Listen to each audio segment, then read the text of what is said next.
Everything in my hand I bring, simply to thy cross Thanda I ukubingelela kuthatha leli thuba cling. ukuba ngibingelele bafowethu kulolu suku lwanamuhla ebekuwusuku olukhulu lapha kithi emzini waseMvoti.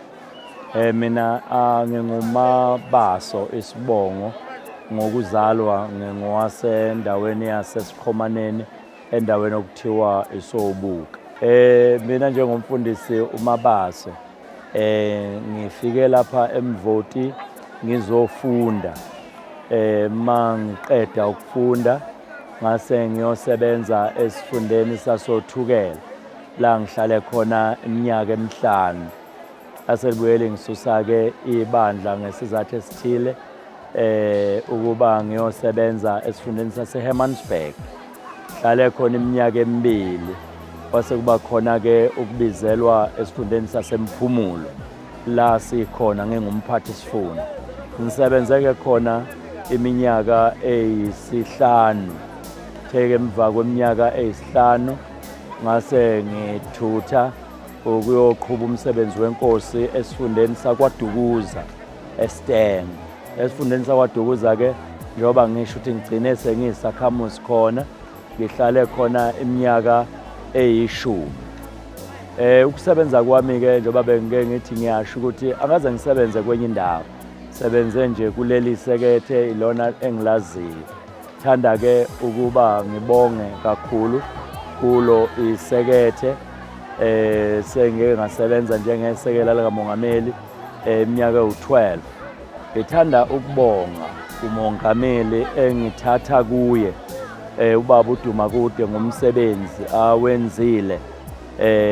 Kimina umsebenzi awusekho mkhulu kakhulu mangibuka ngoba useyihlahlile indlela.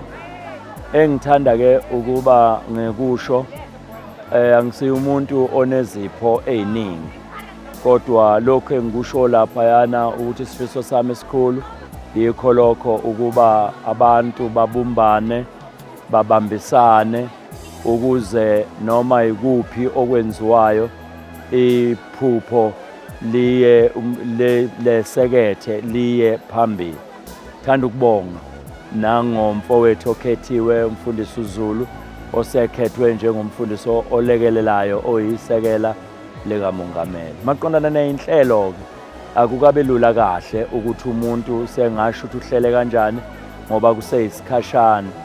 Inkinga enkulu ukuthi awukhankasi uvela uvotelwe njena ngabantu bese ke bekunika umsebenzi. Ukucabanga kwakho ke kuqala ngaleso sikhathi uma usubekiwe emsebenzini.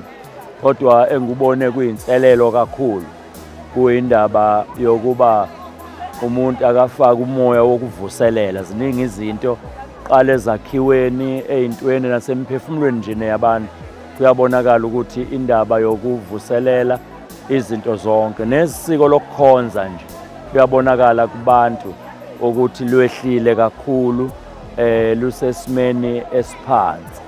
Umuntu akakwazi ke ukuthi angamemezela kangako inhlelo kusazohlanganeka nezinceke enzosebenza nazo sakhe njenge team bese sivumelana ke ukuthi senza kanjani. Sinohlelo ke obelusalile iproject empeleni okuyona enkulu kakhulu eseketheni ukuthi inombolo zenyukile. Sesinenkinga yokuthi uma sinemhlangano sihlangane lapha.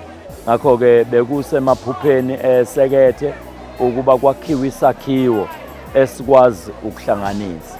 Sekhona ke amasu umuntu asafuna basihlale nawo sixoxe. IsiZulu ke sithi awuyiphathele eziko. Maqondana ke nosuku lwanamhlanje ngithanda ukubonga nje bonke abazalwane abasesekile kusukela sikhethwa ukuba basethembe ukuthi singakwenza lo msebenzi. Ngithanda ukubonga umama wasekhaya osebenza kanzima nabantwana ukulekelela ukuthi lo msebenzi esingene kuwo umuntu awamukele. Maqondana ke nokomphakathi ngiyazi ukuthi kuningi esikubonayo ubuphofu nezinto zonke abantu abahlezi bephila kuzo.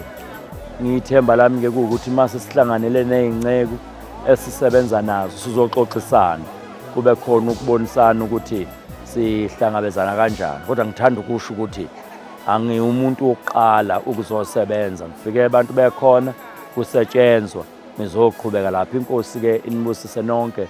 Ngithanda ukubonga kakhulu bafowethu. Ngininika umyalo omusha ukuba nithandane. Ukukhazimuliswa kwakhe kukukhazimuliswa kukayise nokubonakaliswa kwakhe nokwembulwa kwensindiso, ukuba nalona naye akhiphe olwakhe uthando, nalona akhiphe olwakhe uthando. Maluhlanganiswa lolu thando bese lwenza umndeni obumbeneyo, nomndeni ozwanayo nothandanayo.